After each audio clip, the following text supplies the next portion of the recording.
Right now in America, the current power plan is the following. Coal and natural gas are the most common used sources of energy in our country. However, coal and natural gas also represent a declining share. They are both known as dirty fuel, due to the fact that they pollute our air with CO2, is a non-renewable fuel, and can create runoff due to fracking. Our new and clean power plan has been introduced and is seeking for us, the people, to expand by cutting down current pollution levels. To encourage people, the different sorts of companies, and joins the cutting of carbon pollutions, it is possibly rewarding the states and companies to join us with this clean energy source. By proposing the cleanest and most efficient source of energy, we like to encourage nuclear and solar power. However, we like to keep other power sources we have already under one condition: minimizing the amount of energy used by other power plants, i.e. coal, hydro, natural, wind, and oil.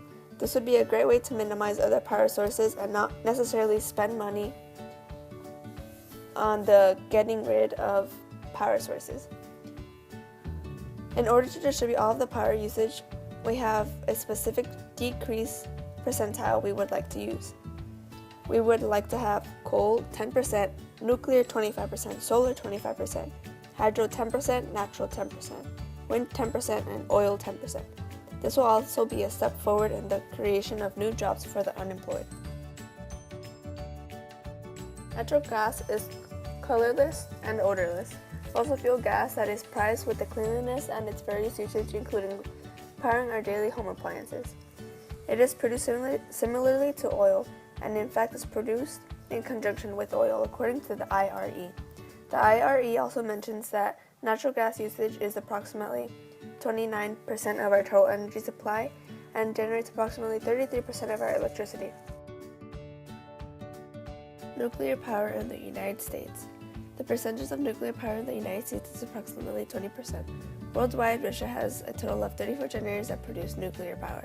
Nuclear power is the cleanest form of energy produced because it does not emit air pollutions or greenhouse gases. The infrastructural cost of the business is approximately $14 billion, being 1.8 cents per kilowatt. Although it sounds all good and dandy, there are some downsides to nuclear energy. First of all, it is very costly and it requires to hold heated material. Its maintenance of the power plant will also play into the cost of the overall plant. Secondly, the disposal of the nuclear waste would be expensive and must be done carefully. This has been done in order to avoid nuclear disasters such as Chernobyl and Fukushima. Turbines convert wind to kinetic energy and then is created into mechanical energy. This is typically generated by large-scale wind farms. One pro about wind turbines is that it is clean, renewable, and relatively cheap. However, one disadvantage is that wind power does not blow steadily or consistently. There's even the killing of birds due to the large windmills, making this form of energy a threat to endangered or rare birds. The cost is relatively low and will continue to decrease. It's essentially free once the infrastructure is paid for and can be used and placed in almost anywhere. A few cons may be as mentioned earlier. The wind is inconsistent, unsteady, and unpredictable. The wind farms are generally located in rural areas that are most likely empty flat lands. The cost of building a wind turbine can range from $1.3 million to $4 million. Oil is easily accessible and is a cost-efficient source of energy. It is also a non-renewable source of energy used in cars, specifically engines and machinery. It is infamously known to be sustainable energy due to its high energy density, meaning that with little oil one can produce large amounts of energy. However, some of the cons is that it is a non-reusable energy source. This is also an endless number of environmental impacts, such as it emits gases like CO2, it contaminates the air, and it causes problems such as global warming. Fracking is also an issue that contaminates the water and can create runoff. The estimated cost of the oil power plant is $15 billion.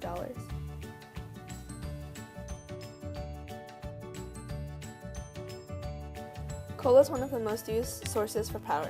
It is known to produce steel, cement, and paper. The process that happens in order to produce these everyday items is through the release of steam, released from the boiler powers. The turbines transform heat energy from coal into mechanical energy. which is technically then refined to a powder mix with other elements. Currently, 41% of coal is the total usage for the U.S., but coal is used up to 60% for most Americans. The infrastructure cost is approximately $1 trillion for the United States itself, but it is 34.83 per ton, which is an individual sale. The energy production cost is $3.23 per kilowatt hour. However, it is said that by 2040, about 1.4% per year of the usage of coal will decrease. Most of the hydroelectric power comes from dammed water, driven by a water turbine and generator. It's dependent on the amount of precipitation and will vary somewhat over time and location over the United States. In 2015, the hydropower represented 2.4% of total energy consumed only here in the United States itself. Here are some of the impacts that are associated to hydroelectricity. Facilities having large environmental changes with the land use, such as homes. Natural habitats around the area and wildlife habitats can and would be impacted. The costs that can be examined include equipment costs, replacement costs, financing costs, total installed costs, fixed and variable operating and maintenance costs, fuel costs, and levelized cost of energy. Hydroelectricity is however costly and would cost roughly around $6.5 million to build.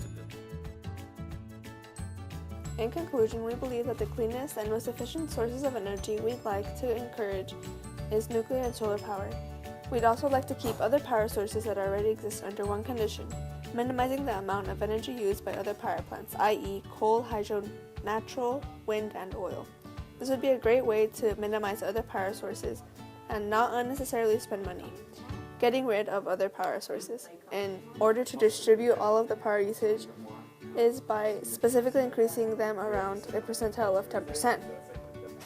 Here is the following percentile: coal 10%, nuclear 25%, solar 25%, hydro 10%, natural 10%, wind 10%, and oil 10%.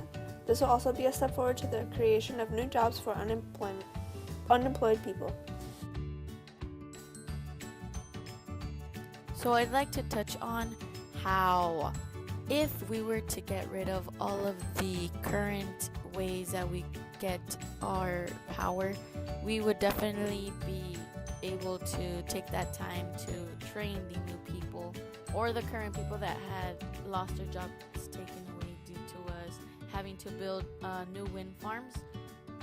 So basically what we would do is train them on how to handle it, and if we wanted to do that nuclear power in a certain location, we would definitely train them on how to use it and how to do it, basically the whole procedure, so that none of them get hurt, and also because we wouldn't like anyone to not have a job, because what we're trying to do is create more jobs.